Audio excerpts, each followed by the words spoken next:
Ayan, so review natin, no? Ano nga ba yung parts ng triangular bandage? We have the base. Yeah, we have this. We have base.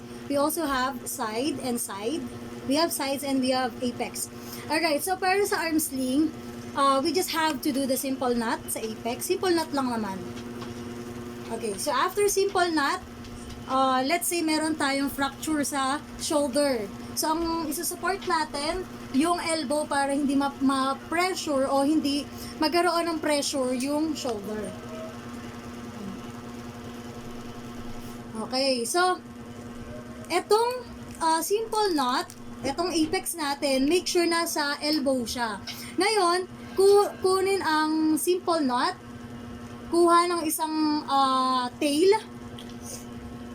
Ayan. So, pasok natin. Napasok naman. Ayan.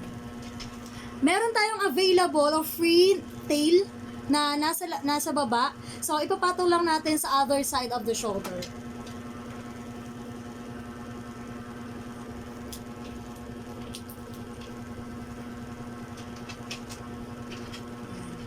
Okay, just make sure na nakalabas ang daliri. Daliri hindi yung buong kamay. Kasi kapag ang buong kamay, ang possibility madagdagan yung fracture dahil nga nakalaylay yung wrist. Yan. So, kahit daliri lang ang lumabas, yan.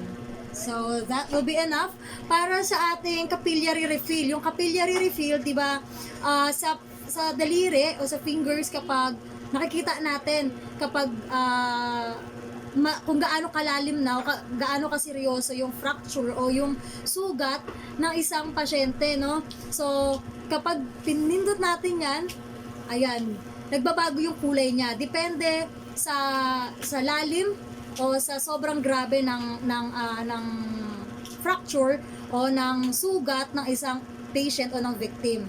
So, after neto, we will gonna do the square knot. Square knot is right over left, left over right. Kung sino po ang nasa ibabaw, siya po yung ipapasok natin.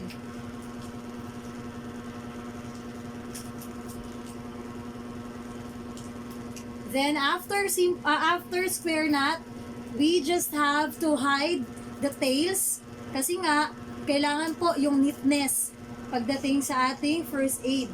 So, after nun, meron pa tayong unfinished business, no? So, nandito po yung ating simple knot. Siyempre, hindi pwedeng nakalaylay yan. So, angat natin para makita.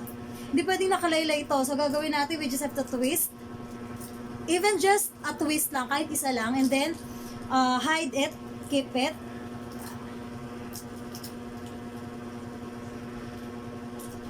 Alright, so, this is the arm sling.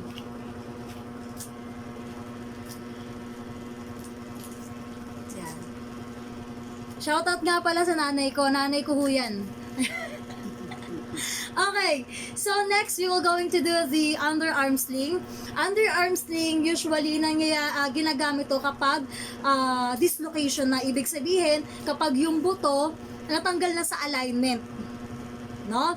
So, we will do the same process.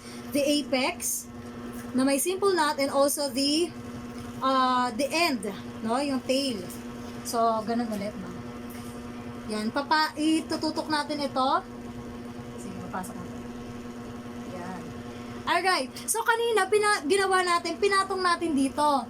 Ngayon, sa underarm sling, ipapasok natin dito sa braso ni victim. Yan. Ito, ipapasok ko sa loob.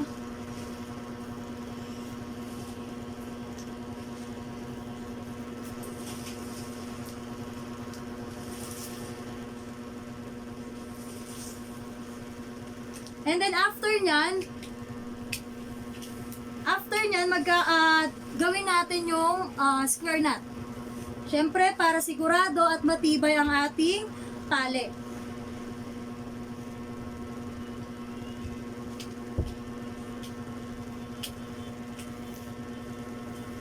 Okay, so same process, twist, then hide. Twist natin yung apex na may simple knot, then hide it. So, this is what we call underarm sling.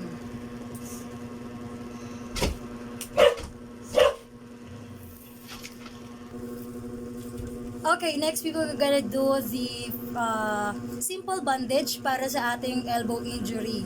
So, mangyayari lang, gagawin lang natin ay broad cravat. So, isang fold lang. Ayan.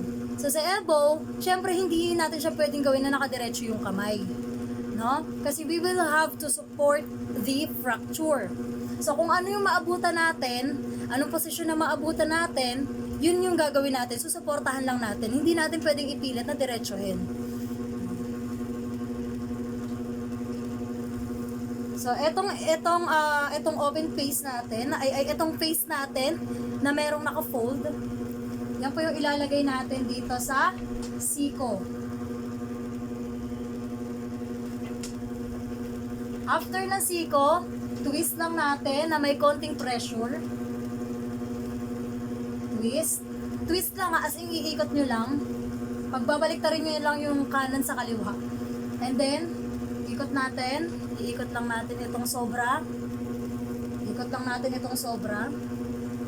And then, we will have to do the square knot.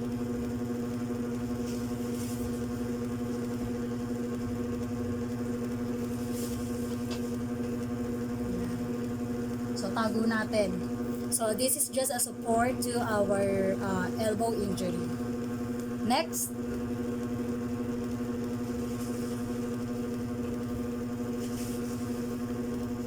Alright, next. Para naman sa ating knee injury. Harap ka dito sa akin. Okay, so from open face, gagawin ulit natin ang broad cravat. Siyempre, tulad ng sinasabi ko sa inyo paulit-ulit, bawal natin ipitik ng gano'n, no? Una sa lahat, ang possibility nun, ma-injured ka, first aider ka nga, tapos na-injured ka pa, no? Pangalawa, pwede tayong makadagdag sa injury ng patient natin o ng victim. So, broad cravat, yung nasa gitna niya, yung place ng apex, ay ilalagay natin sa tuhod.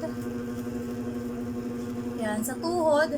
Then, pagdating sa likod, wag natin padiretsuhin, ha. Kasi usually, kapag nagkakaroon ng fracture, nagkakaroon ng dislocation, madalas yan naka-bend. Ayan. So, after nyan, iti-twist lang din natin. Pagpalitin lang natin yung kanan sa kaliwa, kaliwa sa kanan. Twist. After nun, hindi natin itatali yun. We will not execute any knot sa likod. So, we will just have to twist. Kalang kaliwa, kaliwa kanan.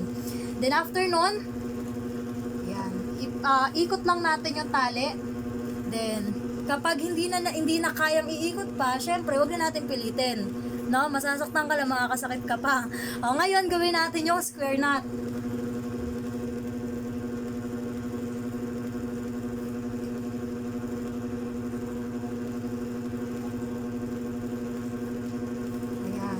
So, isa sa mga karakteristik ng first aider ay kailangan malinis. No? Tago natin yung mga sobrang tela, yung mga nakalaylay. So, this is the basic bandaging for our shoulder, elbow, dislocation, and also for our knee. Thank you so much and do have a blessed day, everyone.